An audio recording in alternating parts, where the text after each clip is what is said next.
Well, it's a big show. Welcome to the Fade Route It's a big bad show tonight. with DNZ. Yeah, it's a big show. Here are your hosts, Crack it up, turn on them lights. DNZ.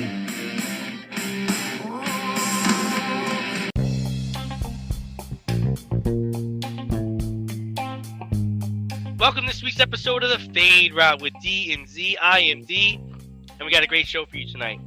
America's team exits the playoffs early. TB12 advances, and a ref kicks a dildo out of the back of the end zone during the Bills-Patriots game. But we'll begin today's show with the last game of the Super Wild Card weekend, which oddly enough ended on Monday after the Rams blew out the Cardinals 34-11 in a game that was never really close. J.J. Watt, who played 7 games, called the season a massive failure. Z, how would you describe the Cardinals season? Well, I wouldn't go with a massive failure just for the simple fact that the expectations weren't as high for the Cardinals as they were for the Rams. If the Rams lost this weekend, that would have been, as John Taffer likes to say, a catastrophic failure. Because there were so many expectations. There's so many all-stars on this team. There's so many Pro Bowlers that this was Super Bowl or bust. The Cardinals, they're a nice story. They're a rebuilding franchise. They're getting to where they're getting to where you want to be, where you're a consistent out in the playoffs. You're a consistent performer. But in terms of getting there, it just showed that they're not there yet. Kyler Murray in particular, 19-34, 137 yards, 2 picks, not his greatest moment with that underhanded toss, pick 6 from the goal line. Like, are you kidding me with that? No running game per se. They got stuffed. They got absolutely outplayed because the lights were on bright and the Rams finally played up to their potential. And Matthew Stafford, 13-17, an efficient game, a very efficient game for 202 and 2 touchdowns. They got the running game going. This was a good job by the Rams. And as far as J.J. Watt goes, I'm going to cede the floor to you because I know how you feel about the rotting corpse of J.J. Watt. But honestly, dude, it just wasn't your time. Your team's on the come. It's the Rams' time to shine. I mean, I was going to save it for our segment at the end of the show to really talk about J.J. Watt, but I'm not sure how I want to feel about it yet. And I know I've had a couple of days to marinate on it, but I think Cliff Kingsbury had a strong message in the beginning of the year, and he wasn't able to carry that message out through the end of the year. And I think it's hard to get players to stay involved, to stay in it. I don't look at the Cardinals as a veteran team anymore now that Larry Fitzgerald's gone. Like, you know, Peyton Manning was saying during the telecast, you're in your own end zone. The guy hits you. You're 5'10". Just go down. It's 2 points. It's not the end of the year. It's not the end of the world. You know, it's not the end of the season. No. You can get back from that. You know, then you're down 16. No, you decide to underhand it. It's like I saw Cliff Kingsbury's face. Like, he's in shock. He's like, what? Like, why would you? Where on the field is this a good idea? It's definitely not on your own 2, and it's definitely not when you're in the end zone. And we've just seen it before with Matthew Stafford. He did it earlier this season. Right. And we saw what Carson Wentz do it. Are you afraid? Are you scared? Well, what's going on there? They were battling injuries all year, and yeah, every team battles injuries. You know, the Kyler Law missed time, James Conner missed time, the Flash missed time, Hopkins, their best receiver, wasn't there. I mean, you're down 21-0, and I mean, you never even got a chance. I honestly So- don't think I don't even think DeAndre Hopkins would have made a factor. I really don't think so. The way that the Rams just straight dominated the game, and Kyler Murray just looked, like you said, looked completely overmatched. Like he had no idea what he was doing out there. And the thing about it is like that's how this Rams team is built, right? Like this is their strength to have a lead, to let their pass rushers come after you. You played right into their hands. There was never even a chance. So, I wouldn't. I'd call JJ Watt a massive failure, but I'd call this, this is what's to be expected. This is Kyler's third year, right? I think this is Cliff Kingsbury's second or third year.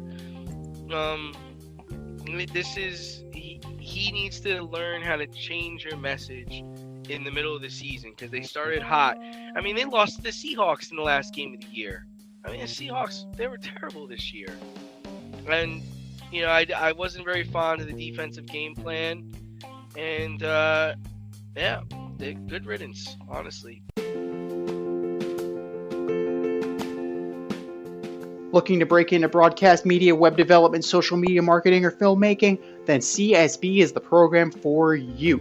From day one, you'll be trained hands-on by industry pros like friend of the show Rob Adams, whose goal is to get you trained and get you working in months, not years. CSB offers 8 and 16-week programs in small class sizes designed to give you the personalized attention you need.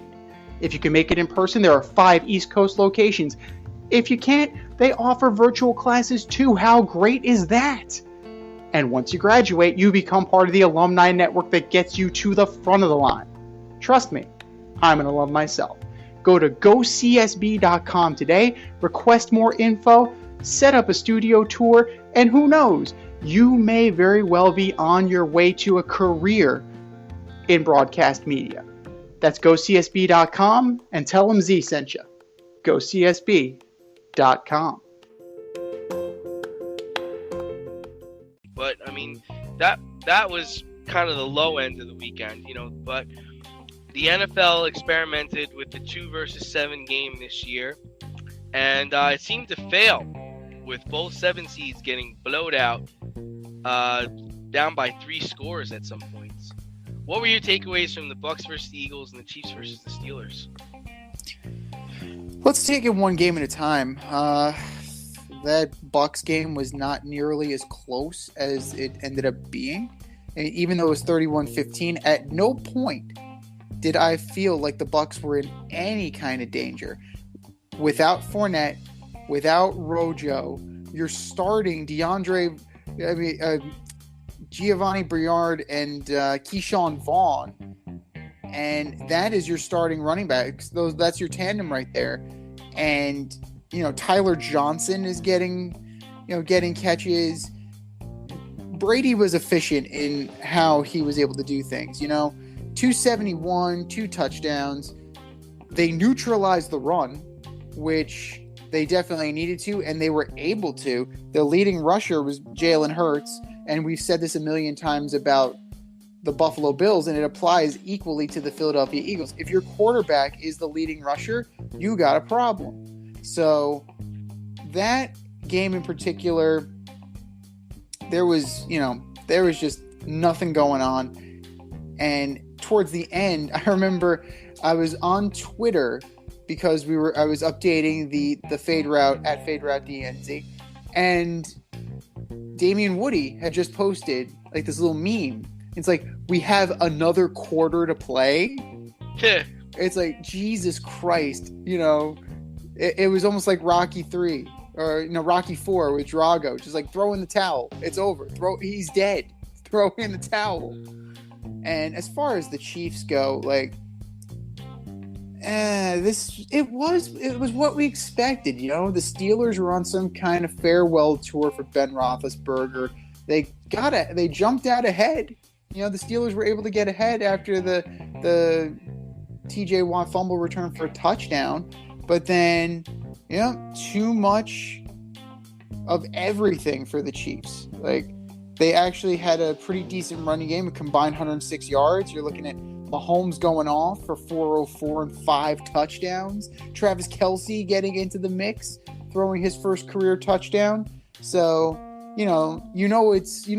Andy Reid's feeling good when he's busting out the trick plays. So, to me, 2-7. I don't know if you continue with the format. I suppose you do, but this might have been just a year of just a huge mismatch. I thought it was straight trash. Trash. I understand the NFL wants another playoff game to get in, and players want to get an extra playoff check. But the Eagles, Steelers are just not playoff games. Like, they're not playoff teams. By having 2 play 7, you're setting yourself up for watered down competition at the end. As a fan, I want to see the teams play at their best. Because of the 2 versus 7 game, Tristan Wirfs is going to miss probably this weekend's game. Mm-hmm. The Rams and the Kansas City Chiefs need to buy more fireworks because they used all their fireworks against the Steelers this past weekend. If they keep the 7 seed in the playoffs, then you're gonna at some point you're gonna get sub 500 teams that make the playoffs. Who wants that? It's really just a way for the NFL to control the outcomes of the games. I really truly believe that. And I think players were for this because they get that extra check and they get an extra playoff check. But at the end of the day, more is not always better. Yeah, because I've already heard people saying that, add an 8th seed and then give the 2nd seed the bye. I don't think that's necessarily the answer, because if you look at this year, who would those teams be? It would be the Chargers. Okay, cool. That's fine. But then it would be the Saints on the other side. Do you really want the New Orleans Saints in the playoffs this year? Right. No, I'm in total agreement with you. The answer is less. Fewer playoff teams. And going back to the format that we have had for years, with the 2 byes for the top 2 seeds, and then 3 through 6 play it out. Like, that gives you the most competitive weekends.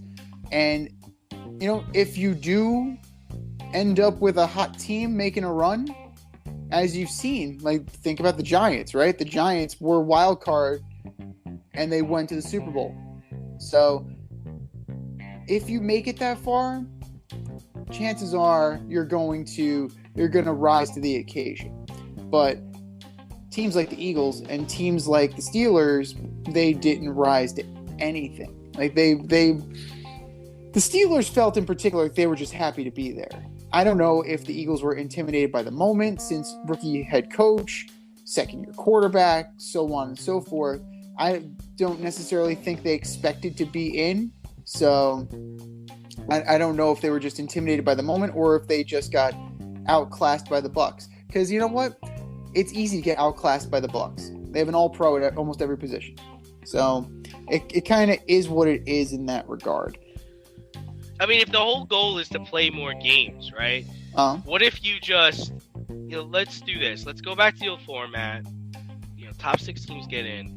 And this year we added an extra regular season game, right? Yeah. How about, everyone's got a hard-on for getting rid of the preseason. Okay, let's get rid of the preseason. There's no preseason. But you're playing 20 games. Yeah. You play 20 games, and veterans, anybody with 3 or 4 more years of service, it's up to them if they want to play in the first 4 games. And you have expanded rosters for the first 4 games. And then every week for the first 4 weeks, you got to make cuts. And that way, if you're a terrible team like Jacksonville, you're taking the preseason really seriously. Or you're taking the first 4 games really seriously, because this is your chance to win some games. And if you're a team like the Patriots, the Buccaneers, or the Rams, and you're like, you know what? We know we're going to be okay. Let's just test things out the first 4 weeks and go for that. And that way, all the games count. Everybody's making money. And you're able to evaluate talent. What's wrong with that?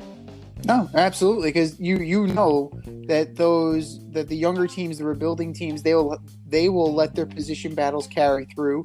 They'll let their talent evaluation crew just see what they have. Absolutely. And the first 4 games, can't be division games. No. Absolutely not. Because that would mess with the competitive balance too. Because all of a sudden, week 1, you have a New York Jets team going in against the Patriots. 2 teams going in the same division, but going in totally opposite directions in terms of philosophies. Yeah, that's going to be as bad of a blowout as we've seen in these games. Like we saw, it's just not going to be competitive whatsoever. Season starts in August. First game's in August. Yeah. And then division games start in September. And that's really the kick. I wouldn't say it's really the kickoff to the season, but this is when, your rosters are cut down. You have your team. Hopefully all your injuries are out of the way. That's the other thing. It gives you another month worth of, protection. So if you do have a guy like Travis Etienne who goes down in the second game of the preseason, well, now he can still come back in December. Or, if Ryan Fitzpatrick, who got hurt in the preseason, he's got a chance to come back in December. Where a team like, the Patriots might be coasting at that point, you're still trying to play for wins. I don't know. I think it's worth a shot. Better than this 2 versus 7 trash. Nobody wants to see that. But it was good to see, I guess, if you're a fan base, if you're from the Eagles, or if you're a fan base of the Steelers and you wanted to see them play one more time, I guess it was nice that you got to take part in the weekend.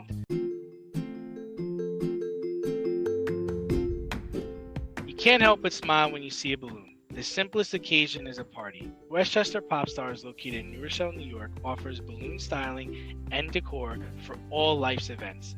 Birthdays, anniversaries, weddings, showers, school and corporate events, store openings, or just because. Westchester Pop Stars takes balloons and shapes them into works of art, creating decorative installations for your special occasions. No event is too big or too small, and their custom personalization service is top-notch. Westchester Pop Stars is a private studio, quickly expanding. In-person consultation is by appointment only. Send an email to westchesterpopstars@gmail.com for more information or to schedule an appointment. No need to hire an event stylist. All you need is balloons. Currently servicing Westchester, Putnam, New York City, and Connecticut. To find Westchester Pop Stars, search for them on Instagram, Facebook, or Google. But there were 2 games that officials had a part in this weekend. And by a part, I mean they had a part, a compelling part of the games. Early whistles in the Bengals and Raiders game led to questionable Bengals touchdown.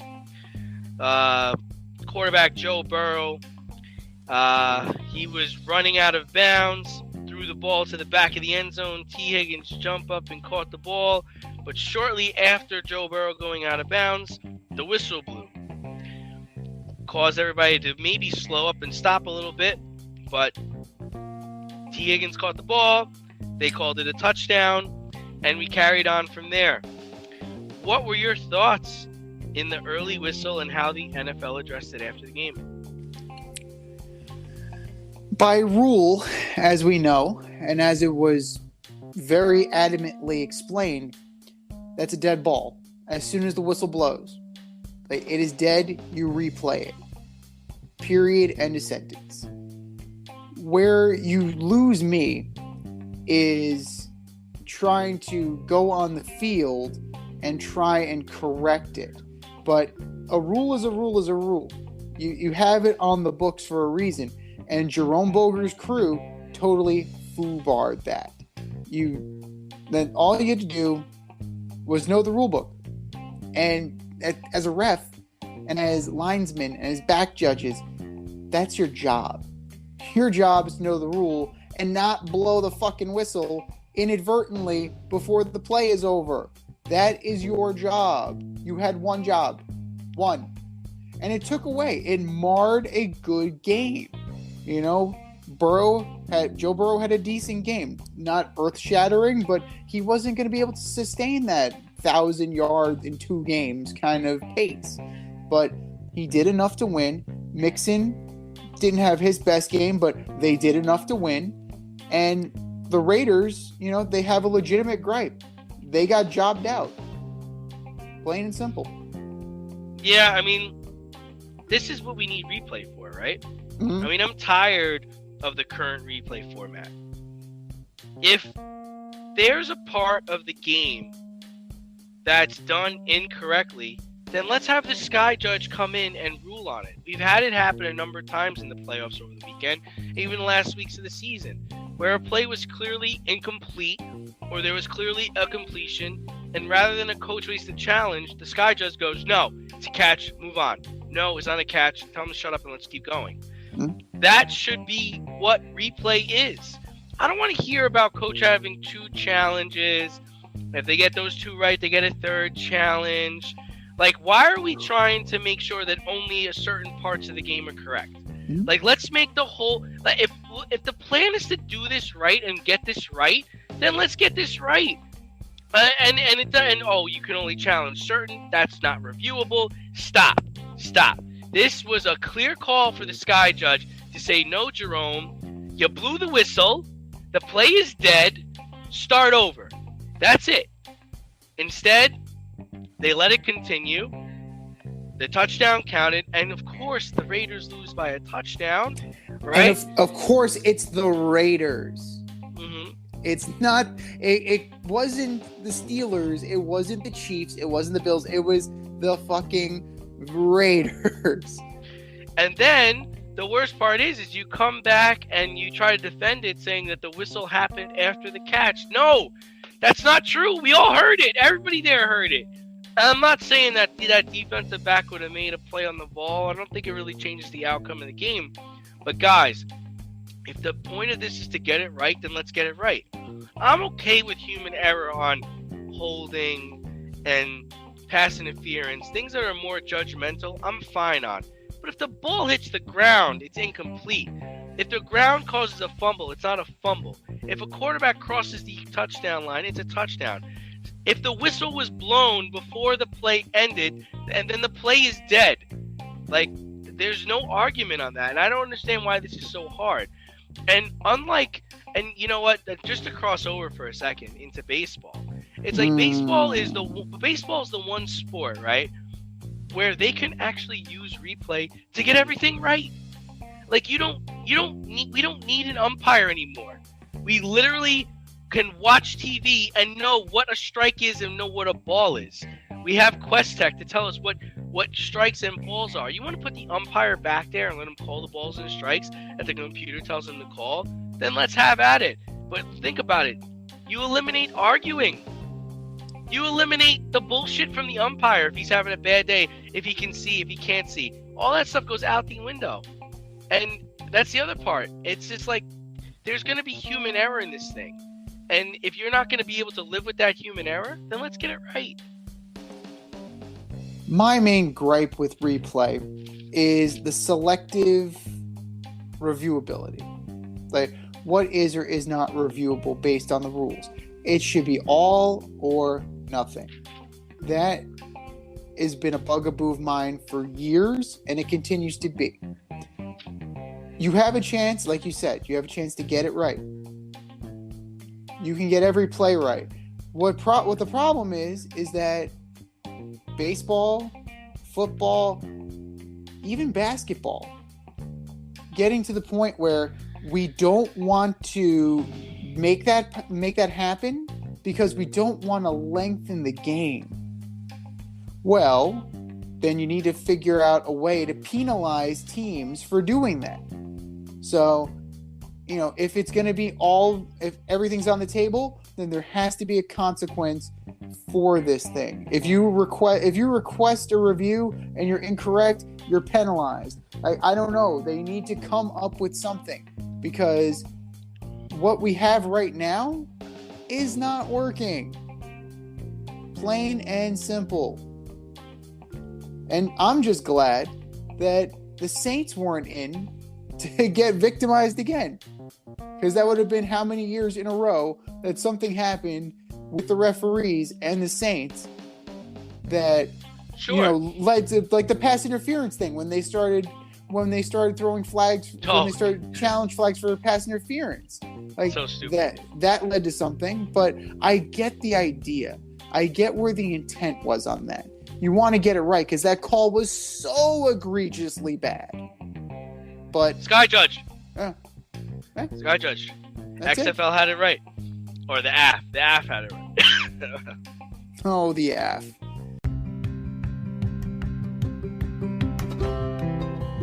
Do you love brownies?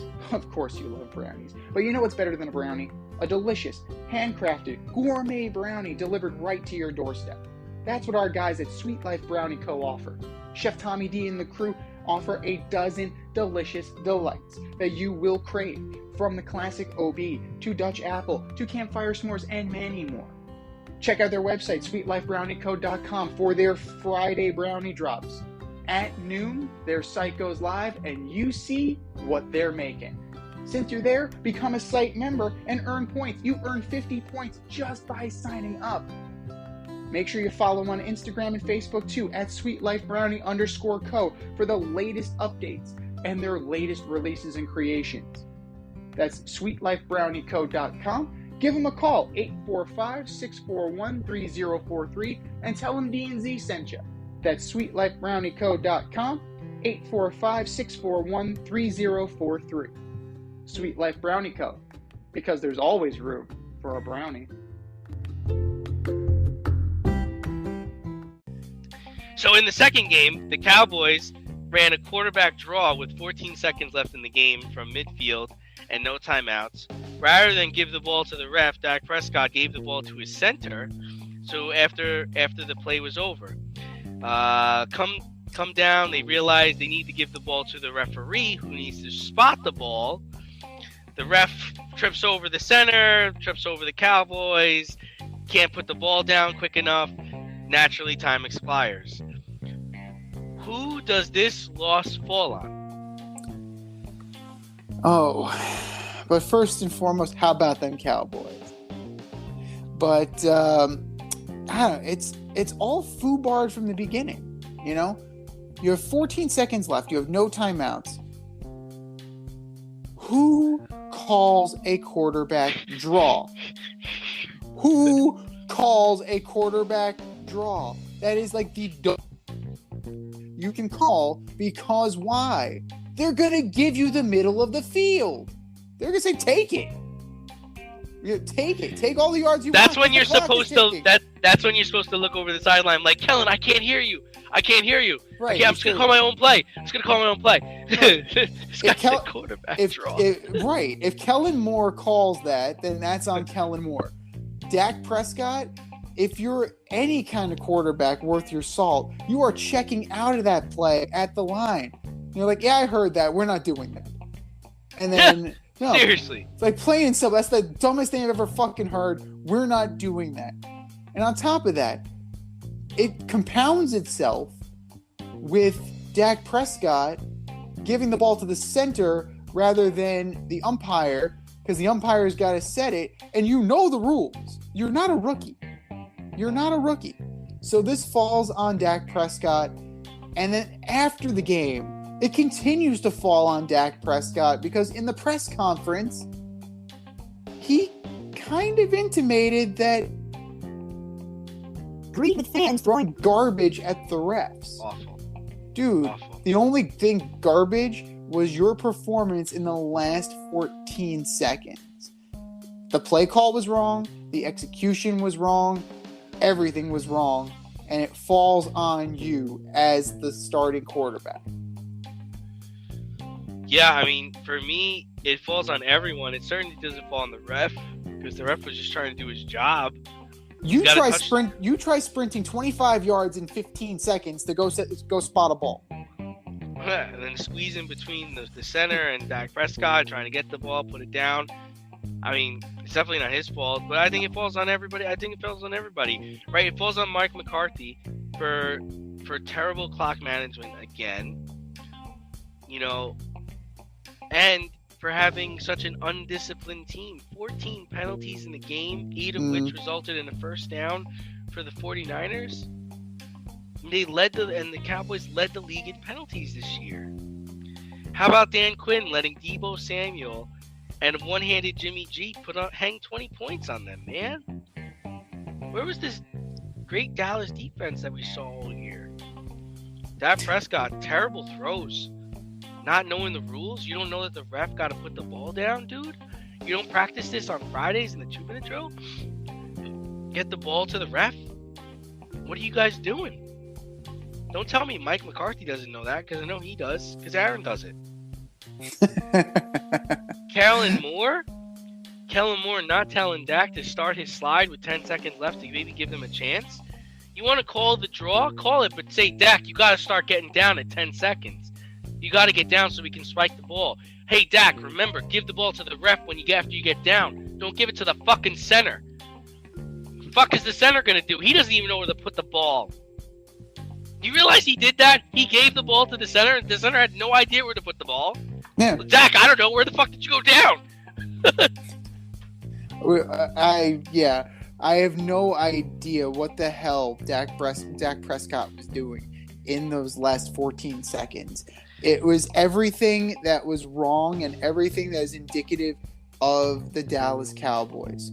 They're great world beaters when there's nothing on the line. But the moment that there are legitimate stakes, they fold like a cheap suit. I don't know. I just don't know. They were talking about this on the radio today, and they were just talking about how good of a quarterback Dak Prescott is. He had a good year. Not a great year, but a good year. You got Zeke Elliott. You got a $100 million receiver. You got $60 million, defensive lineman. Why aren't you able to do better? Where are we not connecting the dots? Right. I don't know. This was probably their best chance to win a championship. I don't think their window's closed, but they got some decisions to make as far as contracts are concerned with Lawrence, Cooper, etc. But Zeke's gonna get older, Dak's gonna get older. You don't know what's gonna happen. I mean, but where's the disconnect? I don't know where it is. I don't know what the flaw is in this team that they have Jimmy G and the 49ers come into their house and beat them. Well, for starters, the defense is predicated on takeaways. That is really what was their calling card all year. Trayvon Diggs in particular. Where was he? He didn't show up. I would argue that Leighton Vander Esch was probably their best defensive player on Sunday. And, Randy Gregory, completely undisciplined. How many times did he have a neutral zone infraction? Your job is to get... And defensive holding. Yeah. Defensive holding on that defensive line? No. What the hell are you guys doing? I don't know. Dan Quinn's not teaching you how to play like that, man. No. I think the disconnect is in talent evaluation. They clearly think too highly of their players. And that falls on the GM. And who's the GM? Oh, it's also the owner. And I think this is really an issue of him not listening to the right people. He's brought in plenty of talented guys, but for whatever reason, they cannot get over the hump. So maybe they're not as good as you think they are, because you got rid of Jason Garrett. He had to be the problem, right? You brought in Mike McCarthy. They're still not winning. Oh, Romo's gone. Because it goes all the way back to Romo. Romo's gone. Dak is in. He must have been the problem, right? No. We're going to bring in Amari Cooper. We're going to bring in a big receiver like CeeDee Lamb. We're going to bring... No. It boils down to talent evaluation, and these guys are not as talented as you think they are because they're not getting the job done. And that ultimately falls on Jerry Jones. Because he's the one picking the players. McCarthy's job is to coach them up. And honestly, I don't think Mike McCarthy's doing a great job. I don't see how you can. But, there's, like you said, it falls from the top on down. And there are many, many people who can take the blame for what happened on Sunday. Are you in need of air care maintenance or service? I have the company for you. Air Care Technicians. They service the Westchester and Northern Bronx area and can help you with all your heating and cooling maintenance and service needs. Just give them a call at 914-315-1547. Again, that's 914-315-1547. Or shoot them an email at aircaretechnicians@gmail.com. These guys are the real deal as they are veteran-owned, licensed, and insured. Make sure to tell them that D&Z sent you. But another thing that happened was the Buffalo Bills routing the Patriots 47-17 on Saturday night. And they won 2 out of their last 3 meetings against the Pats. So, what do the Pats need to do to get back on top of this AFC East? Oh, it's hard to say, really, right? Because they finished the season as like the number 2 scoring defense, and their offense was solid all year. I don't think Bill Belichick has fully figured out Josh Allen yet. I think they need to replace Donta Hightower. Saw him shy away from a couple of tackles on Saturday. I think they need a new Mike linebacker. I think the McCourty twins, I think it's time for them to be replaced. But, Allen, he's just a tall, tremendous, and he's got tremendous arm talent. And he might be hard to stop for the foreseeable future for the Patriots. I mean, he's a big guy with a cannon for an arm, and he's super mobile. So that's definitely a recipe for disaster for most defenses. And Bill Belichick actually tried to throw money at the problem, right? He brought in Hunter Henry, he brought in Jonnu Smith, he brought in Matthew Judon. Like that seems like very anti-Belichick. Like, oh, we're just going to throw money at the problem and see if we can fix it. And he wasn't able to do it. He put together a very good squad, but they weren't there yet. And like, as far as the Patriots getting back on top of the AFC East, I think they're going in the right direction. I mean, you can't argue with that because they've got their young quarterback. Yeah, you can say he doesn't have the arm strength that Tom Brady does, and you can say that he's a vanilla player. I'm looking at you, Rex Ryan. At the end of the day, as a rookie quarterback, he navigated this team to the playoffs. He led them there. So there's some kind of intangible to that makes me think that Mac Jones has a very bright future. You got to put the pieces around him.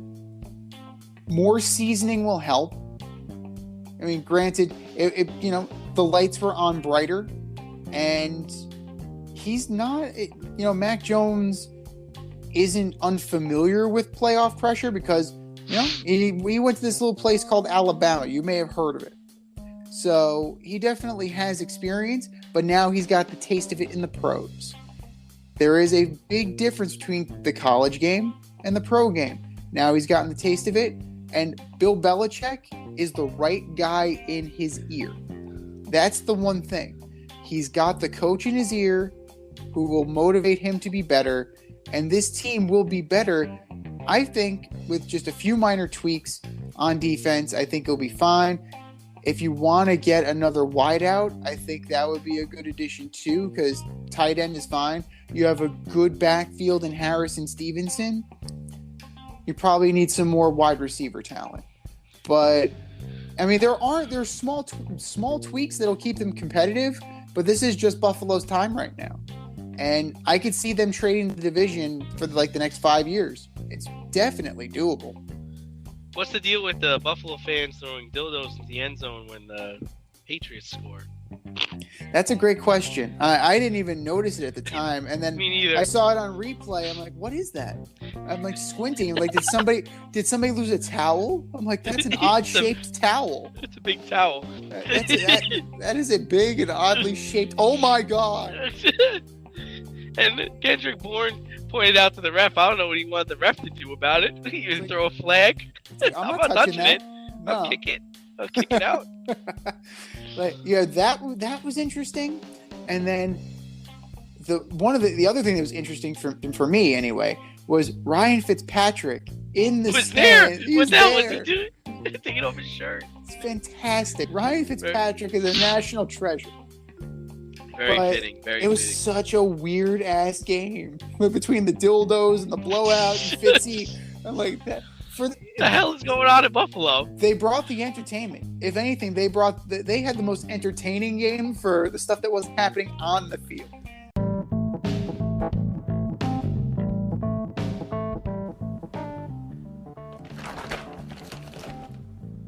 If you've ever listened to a podcast and thought to yourself, "Hey, I can do this," then do I have the tools for you. If you haven't heard about Anchor, it's the easiest way to make a podcast. Let me explain. It's free. There are creation tools that allow you to record and edit your podcast right from your phone or computer. No specialty training, no specialty programs needed. Anchor will then distribute your podcast for you so it can be heard on Spotify, Apple Podcast, and many more. Plus, you can make money from your podcast with no minimum listenership. How cool is that? It's everything you need to make a podcast in one place. Go to anchor.fm and get started today. That's anchor.fm. What are you waiting for? Download the app.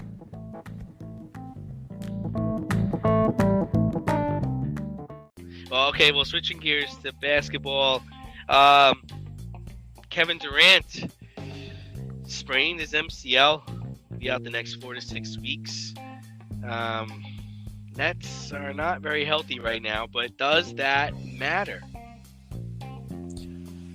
At the moment, no. But long term, it definitely has an impact because you're still in the midst of this issue with Kyrie Irving, right? Kyrie, even though Durant is hurt and his team could use him for all the games, still sticking by his gun, but it's definitely going to bode negatively for them because right now they're 6th in the league in points per game. That's great, but that's with Kevin Durant. Kevin Durant's averaging 29. So you take 29 away, I mean, who's stepping up? Is it LaMarcus Aldridge? Is it, Paul Millsap? Is it Blake Griffin? Take your pick. Like, I mean, what are we doing here? Are these guys, is it going to be Nick Claxton? Is it going to be Bruce Brown? They have so many options that, they can spread it around and they can still be okay for a short term.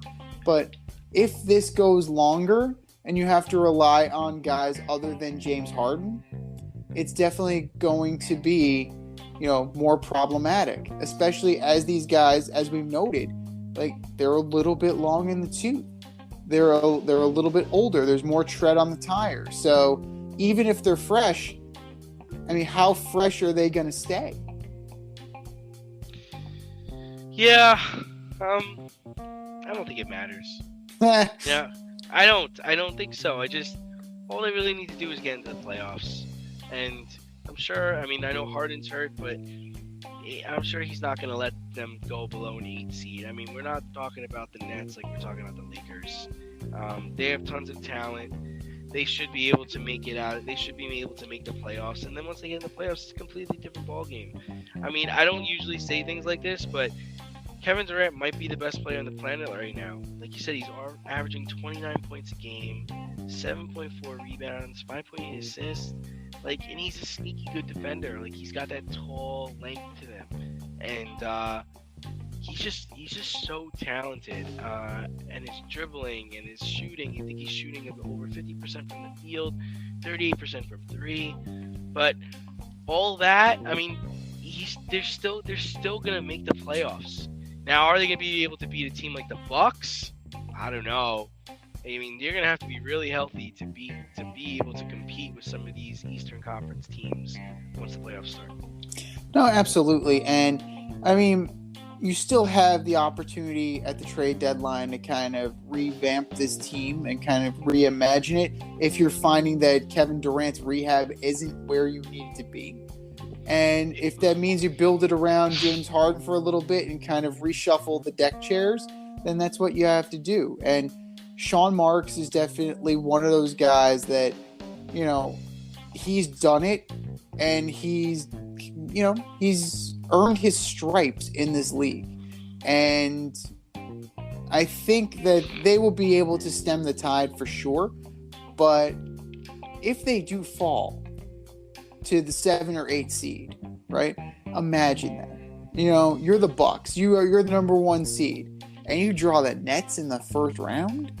That was supposed to be an Eastern Conference Finals matchup. And now it's a first round? I don't think the Bucks will care, though. They're the defending champions. I don't think they're going to care. I think they think they're better than the Nets. I don't think they scare them. Especially if Kyrie's not playing in every game. I don't think they're scared. I really don't. No, I don't think the Bucks are scared, but that's definitely a tougher... The NBA might be upset about that. No, that's for sure. They'll definitely be concerned in that regard. But I mean, you're seeing dollar signs at that point. You're gonna, this is gonna be our main event matchup, and next thing you know, it's a first round knockout, and it's like you're just tanked. Especially, it's a double whammy because of how the Lakers are performing. Because the Lakers, there's no guarantees for them, and then having the Nets kind of like peter out, like that would be disastrous for the NBA in terms of ratings.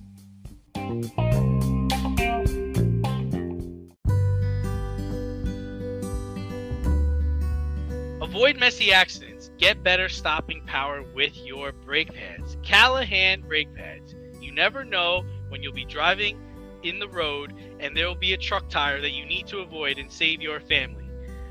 Callahan Auto. We really care about what's under your hood.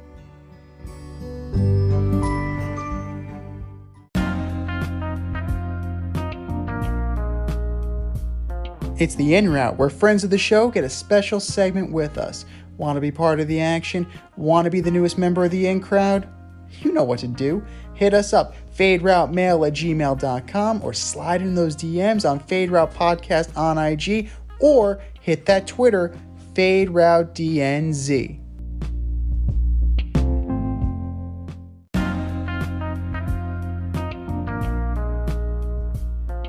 Joining us on the In Route today, we have Giant fan and Giant season ticket holder Danny Butler. Welcome to the show, Danny. Thanks for coming on.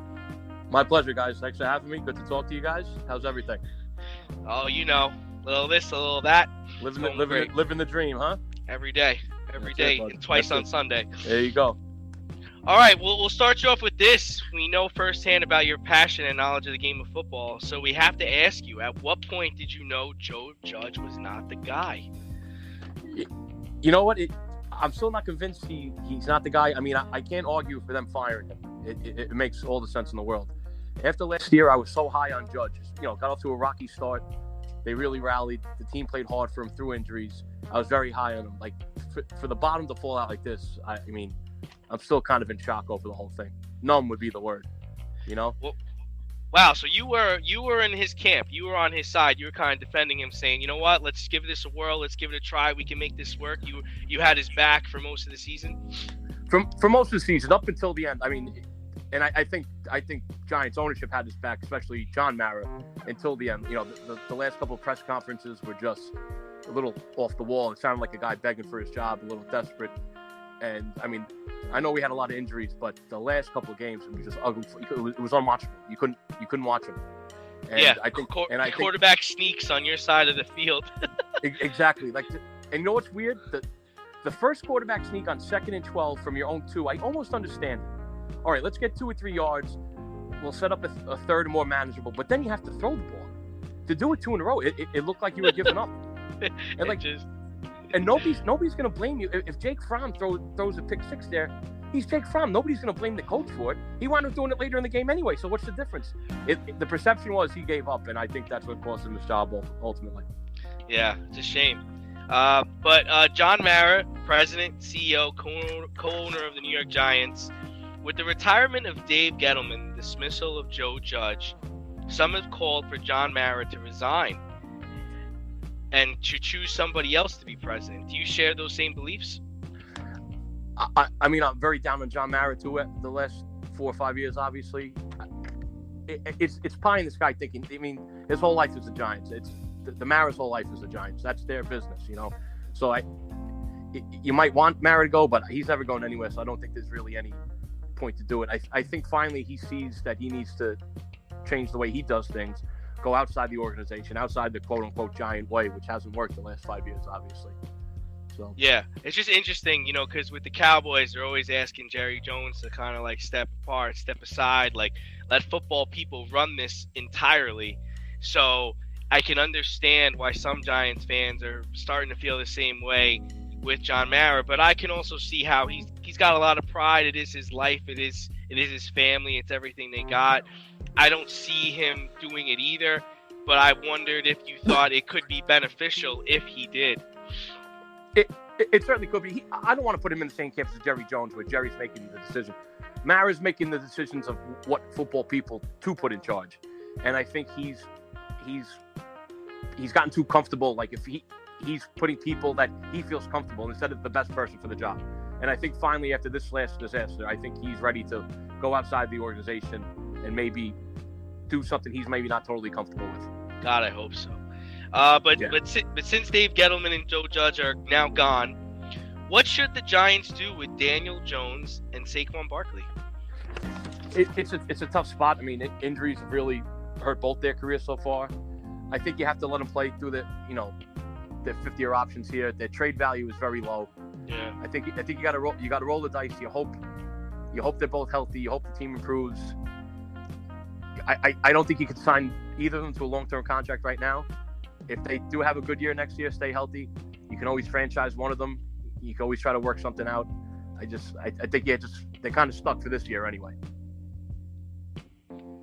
But I'm not sold on Daniel Jones yet. I think he's good. I think he has the ability to be a very good quarterback. And Saquon he's a special talent, but the injuries are really starting to take a toll. It is a tough decision, but I think they're kind of stuck in this 5th-year option. Just roll the dice. So last week and this week, we continue to see coaches and GMs getting fired. Is there a coach or GM combo that you'd like to see on the Giants next season? I'm very interested in Flores. I don't think Miami should have fired him. I understand the problem down there was he wanted Herbert, and the general manager wanted Tua, and he's been reminding everybody that since. So I guess that's why they fired him. I'd be very interested in Flores. GM-wise, I know they brought back 3 guys as they appear to be the finalists. Joe Schoen from the Bills looks like to be the front runner. You have Adam Peters from the 49ers and Ryan Poles from the Chiefs. I'd be happy with any of those guys. I think they're all good football guys, and they don't have those direct ties to the Giants, which I think we need to get away from. Gettleman had previous experience with the Giants. I think we need to get someone from outside the organization that's a little fresh. I would say if they go with Schoen from the Bills and then Brian Daboll, who's the offense coordinator, that seems like a good fit because Daboll actually interviewed for the Giants 2 years ago before Judge got the job, and I understand they were high on it. So if I guess I have my pick right now. You'd follow the Bills blueprint, get the GM, get the offensive coordinator as a coach. They also try to hire Daboll as Judge's offensive coordinator, but the Bills, denied that request. So yeah, I mean, Daboll's been around forever. I mean, he spent time with the Patriots. He spent time with the Jets. Right. He's with the Dolphins. He's been everywhere. I heard that they interviewed Quinn today, Dan Quinn. What do you think of Dan Quinn? I think he's a great defensive coordinator. I don't think you can hire Quinn as another head coach here's a guy who, when he, coached one of the greatest defenses ever, the Legion of Boom, and he sat there in that Super Bowl, but he's a defense coordinator. He was not in charge. He watched the stupidest decision ever, Pete Carroll throwing a slant. I know you're a quarterback, so you probably like him throwing the ball there. But trust me, I'm an offensive lineman, as you remember. Run the ball, feed Marshawn Lynch. So he had to sit there and watch that stupid decision. And then a couple years later, now you're the head man in charge. You have a 28-3 lead in the Super Bowl, and you let your offensive coordinator, Kyle Shanahan at the time, throw the ball all over the field in the second half, and you do nothing to stop it. They could have taken a knee every possession in that Super Bowl and probably won in the second half and probably won the game. So I really want no part of Dan Quinn. I'm sure he'll get another job, but I want no part of Dan Quinn. I also like Spielman, the GM from the Vikings. A lot of people were surprised that he got canned. I really like the team he built in Minnesota. I'm not a big fan of the coach. I never liked Zimmer. But as far as Dalvin Cook, Jefferson, the Cousins deal was a little out there, but, Cousins is a competent quarterback. He built that defense with Kendricks, and he got Anthony Barr to stay. I thought he put together a decent team in Minnesota. They do. They have a lot of talent. Yeah, they underachieved, that's for sure, and a lot of that has to do with Zimmer and Cousins. Cousins is one of those guys, like, he's going to have 4 or 5 games where he looks great, and then he's going to have 4 or 5 where he looks terrible. But that's how the NFL is now. If you have a quarterback that's capable, you got to throw a ton of money at him. It's just the way it is. Yeah, the thing about Cousins is he's good, right? It's he's got I think he finished the year with like 26 touchdowns, something like 5 interceptions, but he's not the flashy guy. He's not gonna win you games. He's gonna keep you in games. And some people say that's good, some people say that's bad, but I did like the job Spielman did there. But moving on, the Giants have 2 picks in the first round next year, which is awesome. So what do you see the Giants doing with those picks? Well, I think we've been saying for 5 years now, we have to finally fix the offensive line. It's a disaster, and it has been for a while. Like, I think people are hard on Gettleman for that. Gettleman tried, it just didn't work out. They signed Nate Soldier, they threw a ton of money at him. He was past his prime, and and so that didn't work out. They draft Will Hernandez in the second round. They thought he was going to be, a Pro Bowl caliber guard. He's been a disaster. So you got to go offensive line. Whether it's Evan Neal looks like he's the hot one right now. I don't know if he'll last till 5. I know it's still early before the combine and everything, but you got to go offensive line. Whether it's Neal or it's the tackle Okun, I forget how to say his name. The kid from NC State. Nobody can say his name. Yeah. I would like Tyler Limbaum, the center from Iowa. I know it's tough to take a center in the top 10, but we need to fix the interior. The left tackle, Andrew Thomas, looks like he's going to be the real deal. He looks like he might be a foundational piece at left tackle. So, I would love to do what the Jets were able to do back at, in the 2000s, where they had 2 picks when they took the Brickishaw and Mangold, and then had 2 Pro Bowlers for the next 10 years. That would be the dream if you could do that. It seems like it's been like the Cowboys blueprint too. They seem to always be able to draft offensive linemen or sign them for dirt cheap, and they just wind up being Pro Bowlers. Their line was so solid for the last 5 years. It really was. They're all kind of maybe getting old at the same time. Yeah, they're not done. Yeah. But they were the best offensive line in football for 5 years. Just like the last 2 Giants Super Bowl runs, especially the first one in 2007. We have the best offensive line and the best defensive line in football. It's football gets a lot. People make it more complicated than it is. If you have the best offensive line, the best defensive line, you have a good chance to win. We also need a pass rush. So, if you go 1 offensive lineman and then a pass rusher, the top 2 guys, Hutchinson and the kid from Oregon, probably aren't going to be there. But, Ajobu from Michigan is, I don't know, he might have rode Hutchinson's coattails a little bit, and that's why he was able to do a lot. I also wouldn't be opposed to how we did last year, trading back, especially if you're going in this season with Daniel Jones as your quarterback, because it's a weak quarterback draft this year. If you took a stud offensive lineman or a stud pass rusher at 5 and were able to trade back and maybe get a first round pick for next year to kind of maybe as an insurance policy for Daniel Jones in a stronger quarterback draft next year. It's an interesting, it's a good problem to have. You have 2 picks. You need 2 guys to come in right away and be starters and and really change the momentum of the way things are going. Yeah, especially if they're going to be high picks. All right, we'll get you out of here on this, along with being a Giants fan, and we also know you're a big Yankee fan. What do the Yankees need to do as soon as this lockout is over? They need to start spending money. Seriously, right? It's unbelievable. Like as bad as John Mara's been, like he cares. I start to wonder if Hal Steinbrenner cares. He wanted no. I don't think he wanted any part of succeeding George. I think they gave Hank a shot. God rest his soul. But Hank was like George without any of the good parts. But Yeah. we need to start spending money.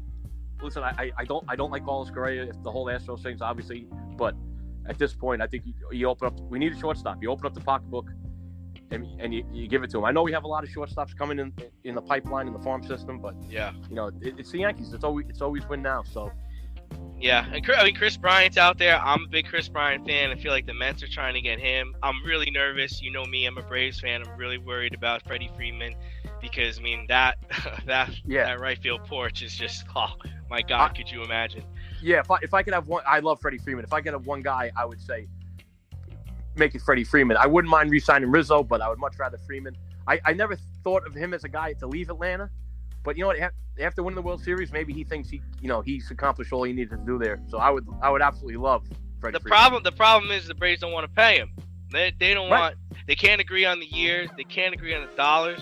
And man, you got Boston and the Yankees out there like sharks because Rizzo and Freeman are the two first basemen that those three teams are looking at. I mean, the Yankees are not going to let Freeman go to Boston. I mean, that would be a disaster. I mean, that's not. I mean, the Bronx would collapse if that happened. It would be a disaster. And 10 years ago, I would have said there's not a hope in hell that it would happen. But with the way they're doing things now, they could lose a bidding war.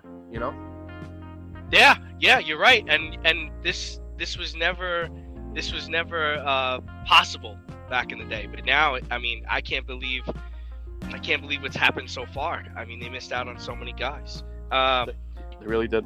Yeah, but so we understand you spend most of your days working and hanging out with Ric Flair, the Tubby Hookcast average.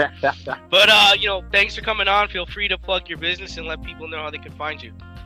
Yeah, absolutely. I work on Tubby Hook Tavern. It's on it's 4946 Broadway. It's in Inwood. It's right off the 207th Street. It's a good spot. Great food, burgers, wings, everything.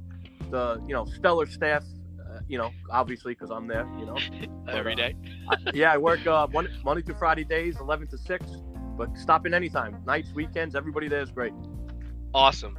Well, Danny, thanks for coming on today, and you too. Anybody can come on the in route. And we'll be happy to talk to you about sports and whatever you got going on in your life. Thanks a lot. Thanks for having me, bud. All right, man. See ya.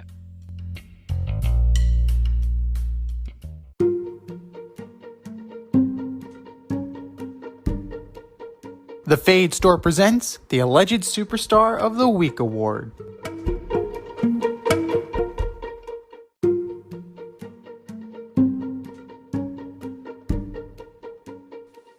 All right, guys and girls, you know how this goes. We put our poll up on Twitter at FadeRouteDNZ with our nominees for the Alleged Superstar of the Week. And once that poll goes up, you vote. And once you vote, we calculate. And then once we calculate, we award the ass. And do you know who won the ass last week, D? Was it the Joker?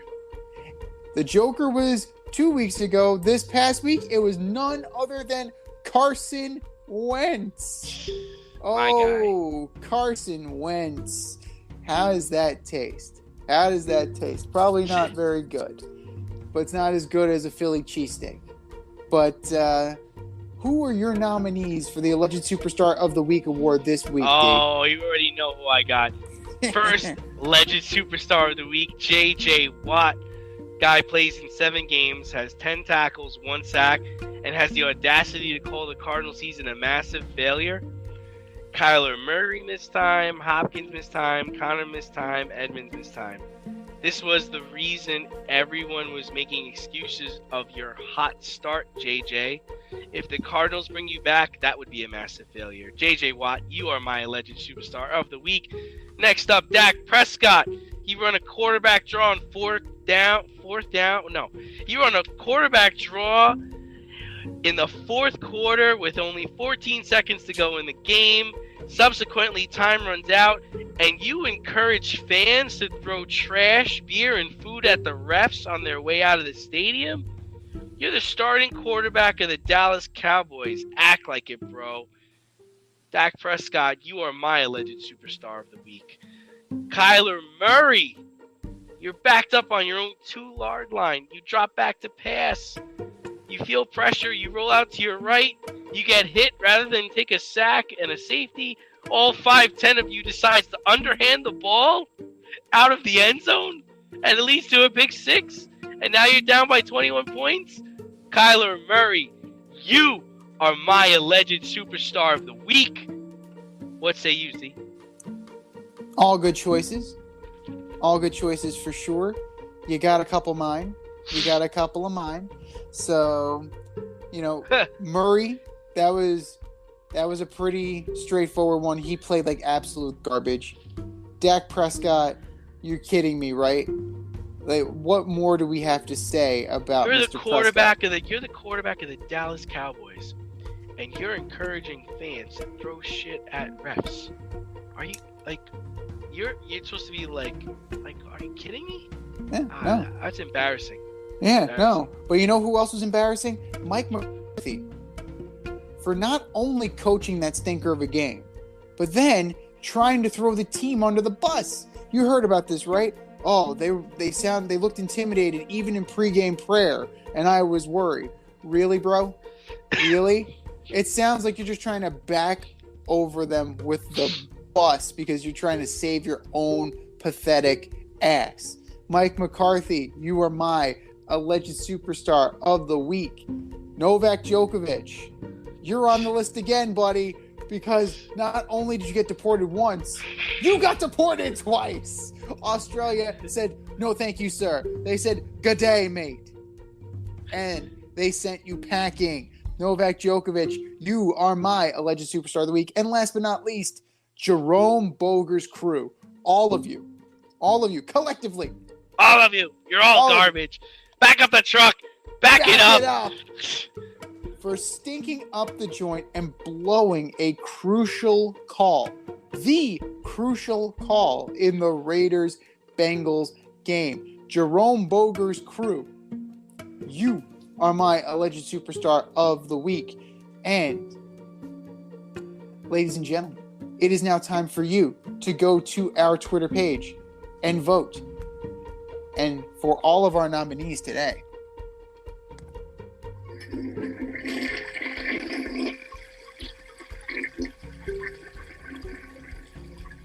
just do better, boys. Just do better.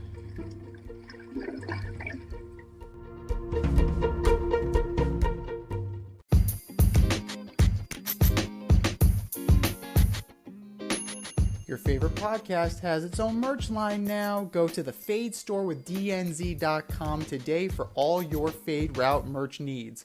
I'm talking tank tops, t-shirts, sweatshirts, like yoga pants, we got those too. Like some cool accessories, we got those too. And we're not done yet. We have so much more planned for you, but check out what we have today at the Fade Store with DNZ.com.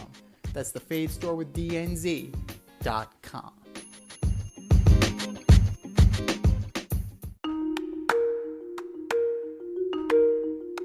Let's run the option and give you our picks for the week.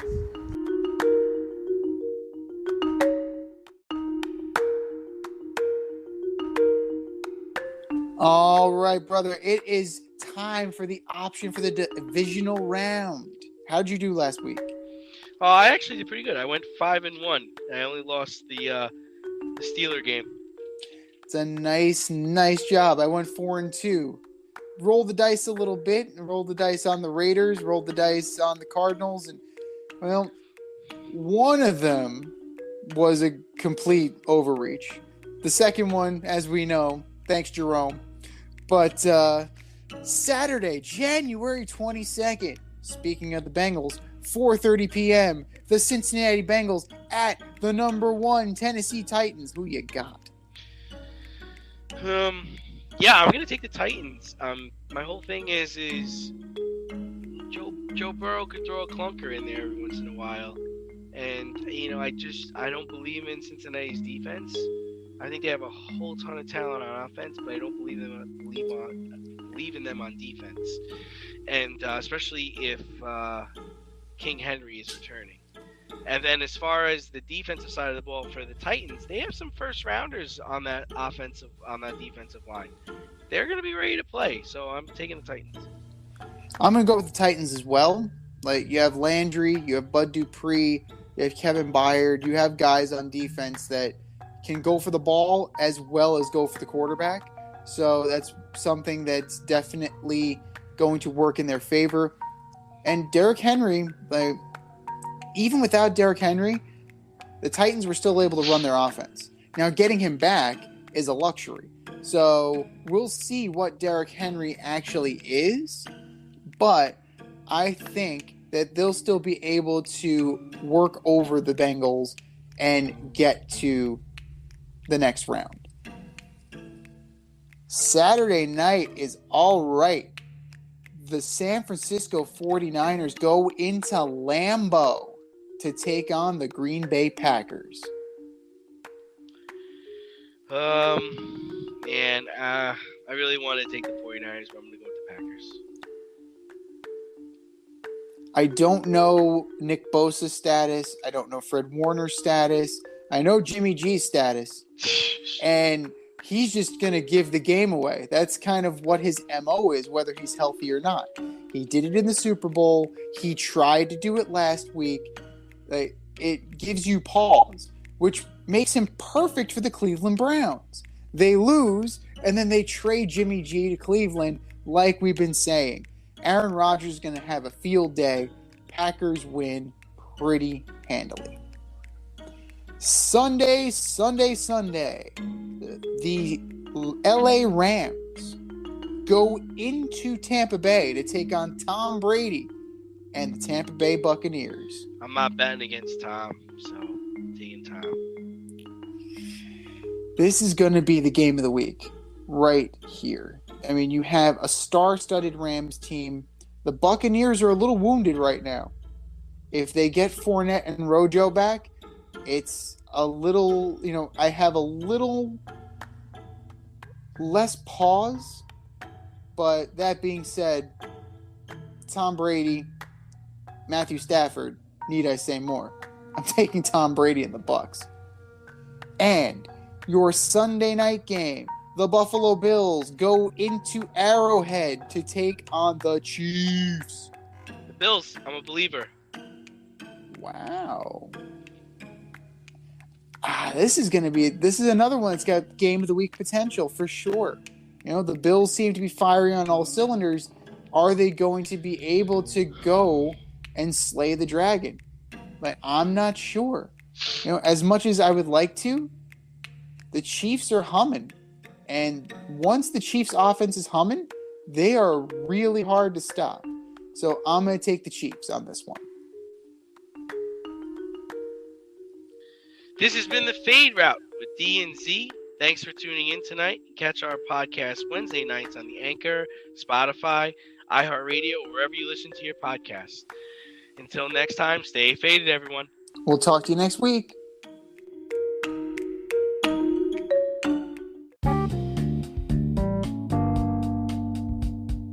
If you want to get on the action, we want to hear from you. Hit us up at Fade Route Podcast on IG, faderoutemail@gmail.com, or slide in our DMs at Twitter at FadeRouteDNZ. Questions, comments, picks, segment suggestions, you name it. We want to hear from you. Get at us, in crowd.